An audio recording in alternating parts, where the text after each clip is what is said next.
Welcome back. It's Boundaries, Part 3, finally.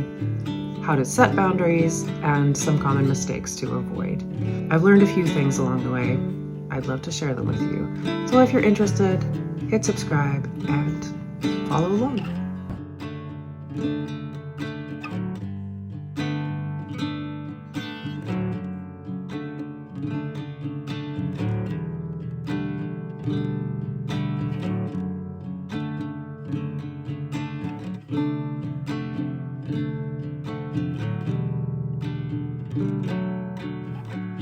Welcome back to my channel. My name is Jennifer. I'm a mother of 4 in recovery from alcohol addiction.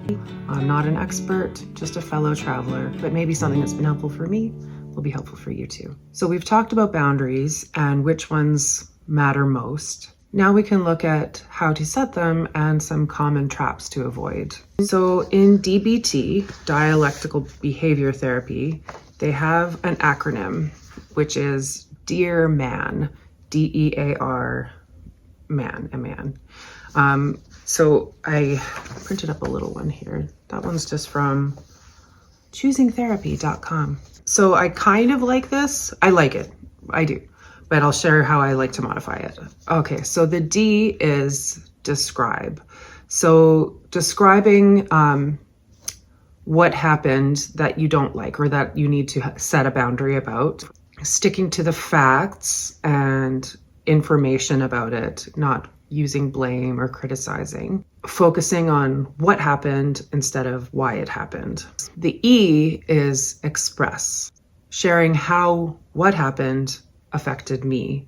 So I feel, this is where the I statements are. Without using accusation again or blame, I feel a certain way when this happens. A is to assert your needs clearly.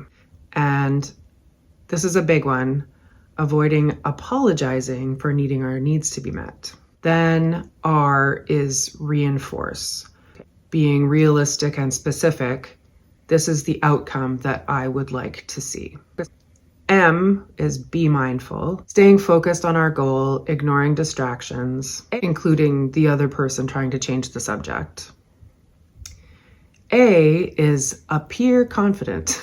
So this means using a calm, steady voice, using good eye contact and neutral facial expression, avoiding yelling, whispering, fidgeting, distracting behaviors. Practice beforehand to build confidence. Then N is negotiate.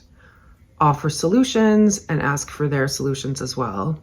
Suggest a compromise. Ask, what do you think we should do? So I'll actually just use their example here. So describe the issue. We agreed to meet up, but you didn't show up or respond when I reached out to check in. Express. I felt disappointed and hurt. Assert. If your plans change, I need you to let me know in advance. And reinforce. A heads up makes it much easier to understand your needs and to reschedule my day. I like those 4. It's quite an objective set of steps. Be mindful, their example is, next time, please let me know if your plans change. Appearing confident, this is important to me. Negotiate, how about you text me if plans change? So the dear part gives the steps and the man part kind of describes how to speak. For me personally, instead of dear man, may I suggest Dear Biff. So Biff was an acronym I learned in a program I attended. It stands for brief, informative, friendly, firm. And I really like that acronym as far as measuring the way that I'm speaking. So we have a couple of Biffs here. This Biff was a bully. I'm not suggesting you be a bully, but he's a very easy to remember Biff. And maybe we need to set boundaries with this kind of guy anyway. So dear Biff. And then this Biff, he's a construction worker, so he likes solutions. So the reason I like Biff is because brief keeps me away from over-explaining and apologizing for my boundary. Informative helps me to keep my emotions in check because I'm simply stating facts.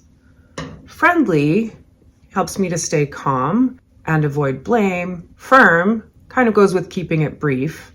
This is what I need. Firm is also important if you have a history of being a people pleaser or rolling over on your boundaries. So, dear man or dear Biff, whatever works for you is the right way.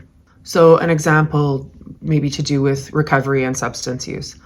Lately, there's been drinking in the home. I feel unstable and anxious. From now on, no alcohol in the home. It helps us all feel more stable. So that uses the DEAR, describe, express, assert, and reinforce. And it's keeping it brief, informative, friendly, and firm. Another important thing to know is what I will do if the boundary is crossed. The follow through, honestly, is the hardest part. So we can talk about some common mistakes and then elaborate on consequences as we talk about those. It's probably obvious by this point, but being vague with our boundaries, like, please respect me, or stop doing that, or just, if we're being specific, I'll hang up if yelling starts. I'll leave the room if there's alcohol. If we're being Biff, we won't be vague. The second trap is inconsistent follow through. So if there's a boundary, say a rule that we set with our kids, I need the iPad to be turned off the first time I ask, or the next day there will not be iPad privileges. Then the next day, I'll need to follow through on that. As much as it kind of sucks for me too. Consistent follow through is the best way to be taken seriously and to finally see change. A slippery difference there would be using boundaries as punishments. In the case of using a device, the reason we're removing the privilege is because the privilege is not being used respectfully. It's not a matter of having revenge on them. It's about our family values of respect and listening. Using guilt when setting boundaries is also a trap. So, and then again, closely associated is trying to control others. A boundary needs to be about what I will do, not telling someone else what they will do. So with kids, again, it's a difficult balance, but I require this behavior. And if this behavior is not happening, then I will do this. So I will take away the privilege for the next day. Same with people drinking in your home. You know, I can't have drinking in my home. I will leave, or I will ask you to leave. Again, this is where rehearsing it ahead of time and knowing exactly what I want to communicate is so helpful.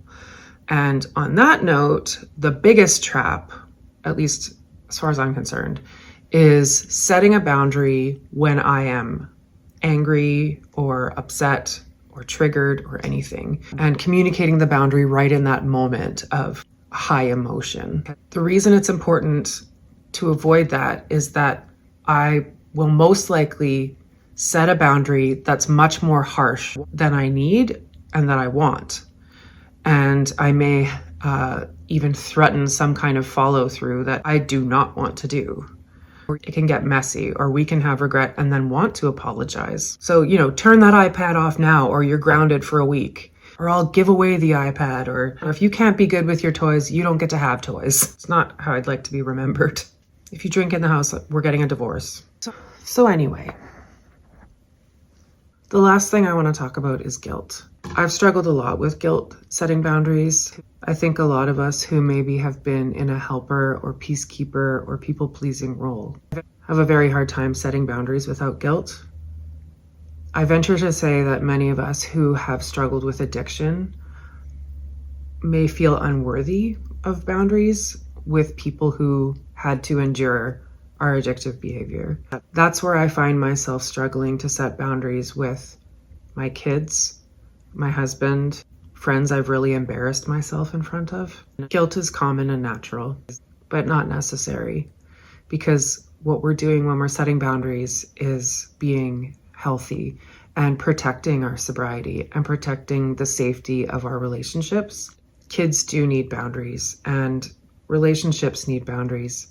And research on self-compassion shows that people who treat themselves with kindness are able to handle guilt and stress and still care deeply for others. So we can try to reframe the guilt as growth, which is always uncomfortable.